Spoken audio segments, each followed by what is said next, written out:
നമ്മുടെ കാപ്പൻ കലിപ്പിലാണ്.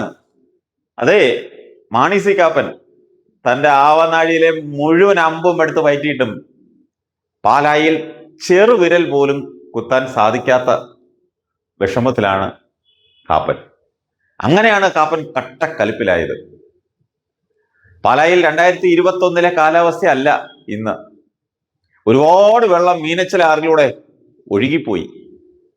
ആ യാഥാർത്ഥ്യം തിരിച്ചറിയാൻ കാപ്പൻ വൈകിപ്പോയി എന്നാണ് എൻ്റെ ഒരു അഭിപ്രായം. ഇത് തന്നെയാണ് UDF-ലെ പല നേതാക്കളും രഹസ്യമായി പറയുന്നത്. പാലായിൽ അന്നും ഇന്നും ഒറ്റ രാഷ്ട്രീയമേ ഉള്ളൂ, മാണിയും മാണി വിരുദ്ധരും.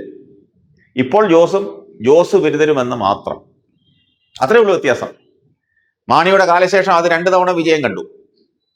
എന്നാൽ 2020 പഞ്ചായത്ത് തെരഞ്ഞെടുപ്പിൽ പാലാ നഗരസഭയും ഭൂരിപക്ഷം പഞ്ചായത്തുകളും ജോസും കൂട്ടരും LDF-മായി ചേർന്ന് പിടിച്ചെടുത്തു.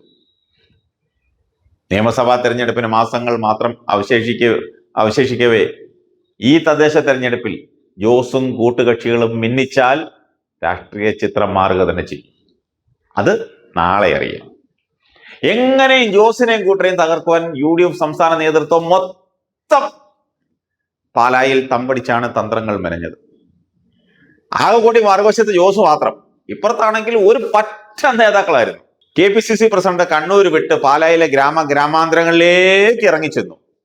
ജോസ് കെ മാണി വിരോധിയായ മുൻ നഗരസഭാ ചെയർമാന്റെ വസതിയിൽ നിയമസഭാ തെരഞ്ഞെടുപ്പിൽ 1 തവണ പരാജയപ്പെട്ട ജോസഫ് വാഴക്കനും 3-ാം സ്ഥാനത്ത് പോയ ടോമി കല്ലാനിയും പൂഞ്ഞാറ്റിൽ തോറ്റോടിയ സെക്രട്ടറി ജനറൽ ജോയി എബ്രഹാമും കടുത്തുരുത്തിയിലെ മോൻസും പാലായിലെ കാപ്പനും എന്തിനേറെ ഫ്രാൻസിസ് ജോർജും വരെ ഒത്തുചേർന്ന് ജോസിനെ തരിപ്പണമാക്കണമെന്ന് ആവേശം കൊള്ളിച്ച് കോഴിക്കാൽ മതി വരുവോളം കഴിച്ച് പിരിഞ്ഞു.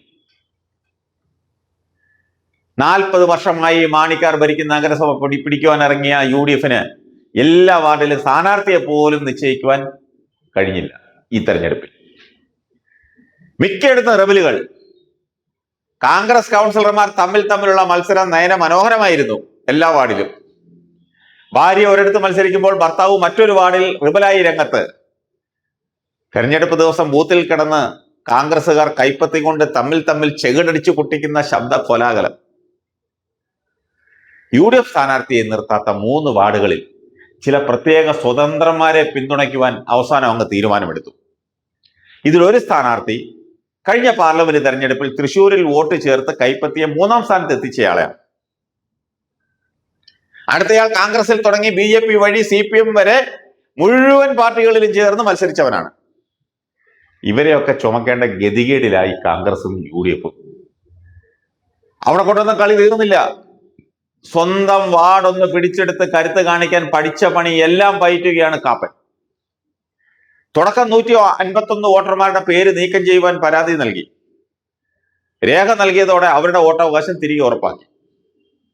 ആ വാർഡിലെ മറ്റൊരു വോട്ട് ബാങ്ക് ആയിരുന്നു മരിയ സദനം പുനരധിവാസ കേന്ദ്രം. ഇവിടെ 61 വോട്ടുണ്ടായിരുന്നു. അവിടെയാണ് രസം. ഇവരെ വോട്ട് ചെയ്യുവാൻ അനുവദിക്കരുതെന്ന് ആദ്യം ഹൈക്കോടതി മുമ്പാകെ പരാതി നൽകി. കോടതി അതങ്ങ് തള്ളി. MLA-യുടെ ഭാര്യ അന്തേവാസികൾക്ക് നിരവധി തവണ ക്ലാസ് എടുത്തു. എങ്കിലും അവർക്ക് അന്നം തരുന്നവരെ പോളിംഗ് സ്റ്റേഷനിൽ ചെല്ലുമ്പോൾ ഒന്ന് ഓർത്തു പോയാലോ? അത് ഓർത്ത് ആർക്കും വോട്ട് ചെയ്യേണ്ടെന്നായി. വോട്ടിടാൻ പോകണ്ടെന്ന് കാലുപിടുത്തമായി ഒടുവിൽ. പിന്നീട് അവരെ സ്നേഹപൂർവ്വം ഭീഷണിപ്പെടുത്തിയെന്ന് വരെ കേൾക്കുന്നു. ഏതായാലും ആ പാവങ്ങൾ അവർ ജീവനി ഭയന്നായിരിക്കണം, ആരെയോ ഭയന്ന് 61 പേർ വോട്ട് രേഖപ്പെടുത്തിയില്ല. അതോടെ പദ്ധതി വിജയിച്ചതായി പ്രഖ്യാപിച്ച് MLA-യും കൂട്ടരും ആത്മരതി കൊണ്ടിരിക്കുകയാണ് വീട്ടിൽ. മറ്റൊരു പഞ്ചായത്തിൽ സ്ഥിരം താമസമുള്ള ആളെയാണ് ഇവിടെ സ്ഥാനാർത്ഥിയാക്കിയത്.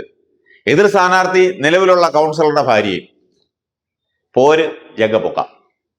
പാലാ നിയോജകമണ്ഡലത്തിൽ 12 പഞ്ചായത്തും നഗരസഭയുമാണുള്ളത്. രാമപുരം പഞ്ചായത്തിൽ UDF-ന്റെ പ്രസിഡന്റും മാണിക്കാരൻ വൈസ് പ്രസിഡന്റുമാണ്.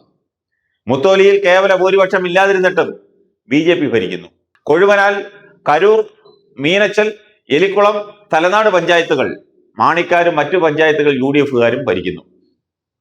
മുഴുവൻ പഞ്ചായത്തും പിടിച്ചെടുക്കുവാൻ ജോസും കൂട്ടരും പറ്റാവുന്ന പയറ്റെല്ലാം നടത്തി കഴിഞ്ഞു. ജോസിന്റെ തള്ളിക്കയറ്റം തടയുവാൻ UDF-ഉം ആവുന്ന തരം പണിതു. ഒടുവിൽ വോട്ട് മുഴുവൻ പെട്ടിയിലായതോടെ കോൺഗ്രസ് നേതാവ് കളത്തിലിറങ്ങി. എന്താണെന്നറിയാമോ? ഇന്ന് സോഷ്യൽ മീഡിയ തപ്പിയപ്പോഴാണ് കണ്ടത്. കാപ്പൻ കോൺഗ്രസിന്റെ ഐശ്വര്യം എന്ന ബോർഡ് വെച്ചിരിക്കുക. നല്ല ചേലായി. കോൺഗ്രസ് സ്ഥാനാർത്ഥികളെ പരാജയപ്പെടുത്തുകയാണ് MLA കാപ്പന്റെ പണി എന്ന് പരസ്യമായി പ്രഖ്യാപിച്ചിരിക്കുകയാണ് ഈ നേതാവ്.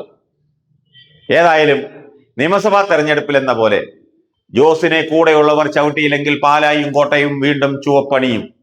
ഒരു തർക്കവുമില്ല.